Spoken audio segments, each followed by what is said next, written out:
Nico here. I'm halfway through the full term of gestation of carrying this job. So if you're interested to find out what it's been like over the last few weeks of being pregnant and the changes that have happened in the last few weeks, then stay tuned.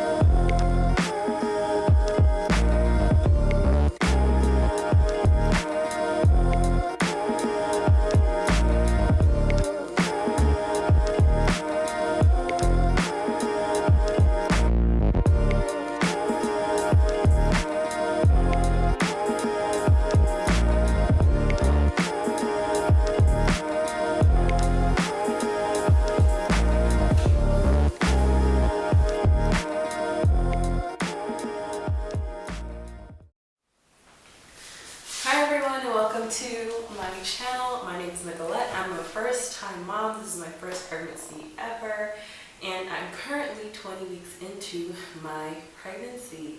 I can't believe it. This was not a planned pregnancy. It was natural conception, and I'm really excited. My husband is also equally as excited about becoming a mom. So this transition from being a single person or just a married couple to being parents is both daunting and also really exciting, and I'm really excited to share what it is that I've experienced so far and my true feelings about what's been happening.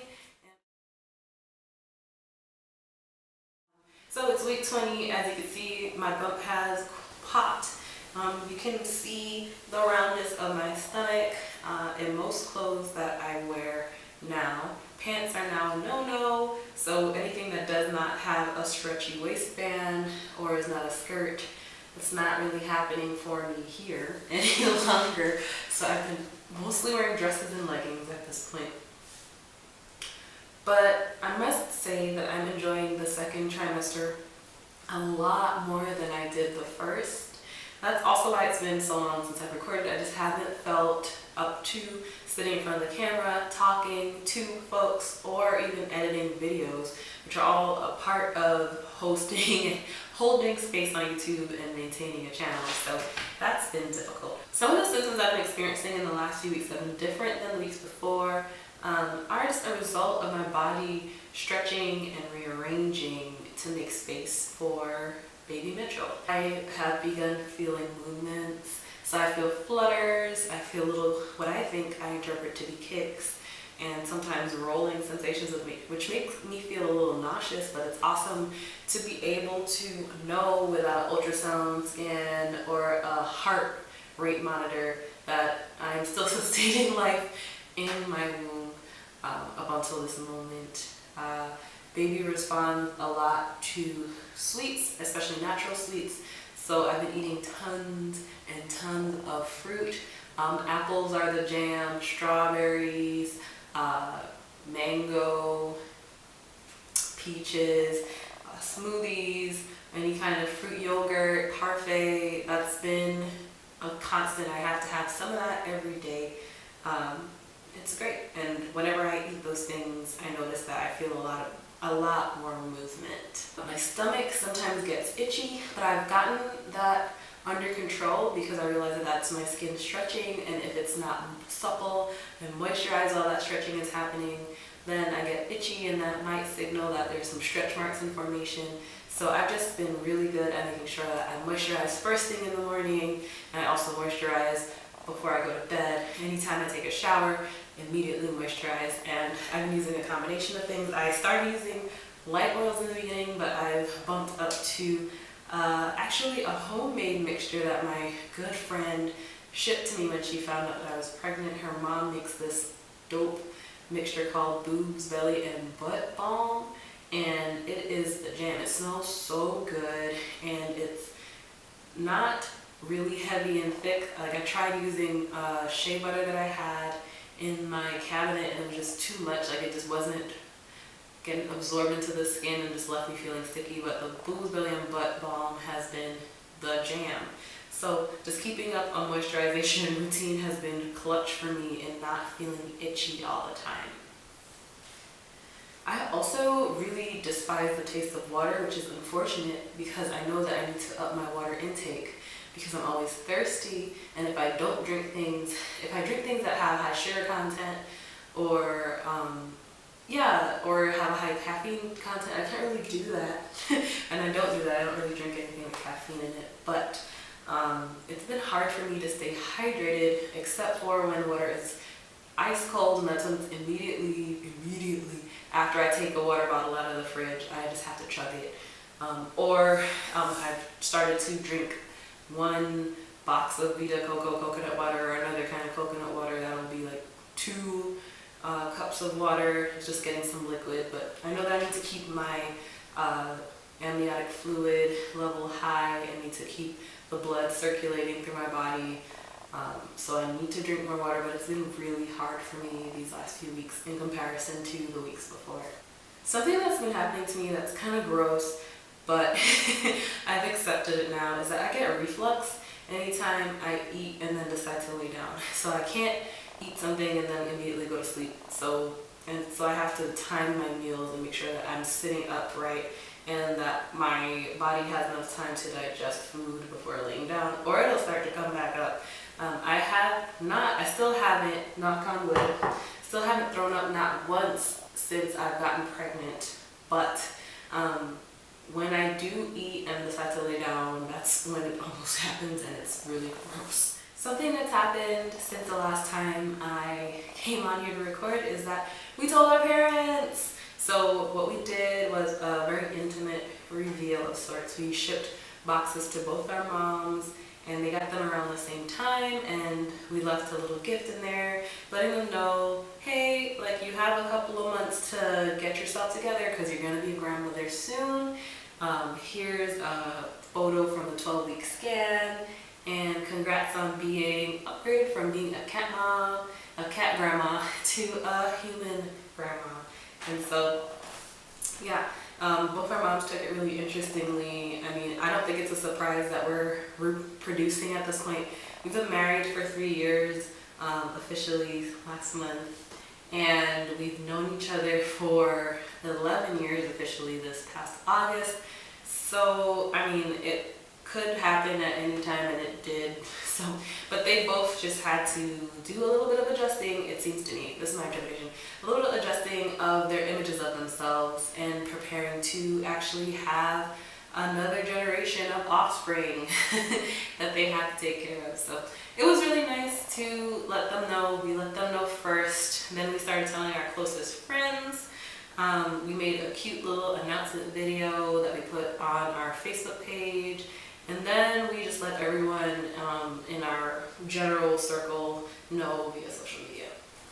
We didn't do a big announcement. We didn't send out cards or anything like that. We just, we kept it to ourselves as long as we could, even up to and past the 12-week scan, just so that we knew that, hey, we'd be out of the second trimester, out of the first trimester, well into the second, and that we were having a healthy pregnancy that we foresee going full term. Ooh, something new that I've been experiencing. It's not really new. I think I've been feeling it since earlier in the pregnancy, but it's just getting more and more noticeable, is that I experience a little bit of pain in my pelvis whenever I walk or sit in a weird position, and it's most likely round ligament pain, and that's a result of my body just relaxing in response to the relaxin that's coursing through my veins, the hormonal response to being pregnant, and my body preparing for labor and birth. But it's really annoying because I can't walk quickly, and I'm a New Yorker, so that's a big deal. And I can't stand for very long periods of time, and I just have to take it easy. I have to listen to my body a lot more, and so yeah, that's it. Another annoying symptom of this part in the pregnancy is that my sinuses are always swollen. that's what it sounds like when I try to breathe through my nostrils. Like, did you hear that? It's so pitiful. So I find myself mouth breathing a lot. And that again is a response to my body preparing for childbirth. I'm pumping more blood than usual, 50% more of the volume that I'm usually pumping because of the pregnancy hormones, and I'm swollen, and so I am now a mouth breather. And I also find myself getting out of breath because I need more oxygen to, keep all of this running. So that's been an annoying part of the second trimester. I've put in for maternity leave, FMLA through my job, and I found out about what benefits I have through my insurance. And I also let my bosses at work know that I'm carrying a child and that I will need to take leave, and we'll have to discuss what kind of coverage will be needed in my office while I'm not there to direct. So that was an interesting conversation to have. I can make a video about that and how I navigated that conversation if someone is interested to know. And I'm thinking about doing it anyway because I had no idea what to say and how to do that. And it actually wasn't as bad as I thought it was going to be. So that's my 20-week update. I've been doing this, I've been telling my friends this every few weeks. I'll check in with them, and I'll start doing this with you all too. I, so far, even in spite of all those symptoms I just listed, I'm having a really great time, which I think is weird to say, and sometimes I still forget that I am pregnant despite the fact that I have a bump and my clothes don't fit. It's minor inconveniences in my opinion. I've had worse ailments from just being sick or from getting hurt than being pregnant, and that's not what I expected. When I see pregnancy portrayed in the media or I hear from friends or family about their experiences, I think folks tend to share all the negative parts of being pregnant, and so I was really, really terrified of this process. But knock on everything again, baby has been really good to me. Most days are really good days, are really calm, uneventful days, and I would do this process again up to 20 weeks. I have not yet made it to the second half, but I can say I have enjoyed the first half of the full gestation of baby Metro. So yeah, I'm a happy pregnant lady. I'm really enjoying it, and I'm really looking forward to June or whenever baby Mitchell decides that they're ready to come. I'm really excited to meet my offspring. Thank you so much for watching. If you made it this far, you clearly like what you saw. Don't forget to hit that like button. And if you really like what you saw, go ahead and subscribe so you never miss an update. And if you really feel compelled, then go on ahead and share it with someone who this might help. I really enjoy watching these kinds of videos. I love seeing pregnant ladies talk about their experiences, and I really learn from others by watching others, and I really appreciate the community here on YouTube, so I thought I would contribute back to it. Leave some comments below. If you are in a similar stage of your pregnancy, check in. How's it been? If you have already gone through pregnancy, how was it when you got to 20 weeks, do you recall? And if you've never heard it before, do you have any questions for me? Is there anything about pregnancy from my perspective that you want to know? Leave it in the comments below and I'll be sure to respond. I'll talk to you soon.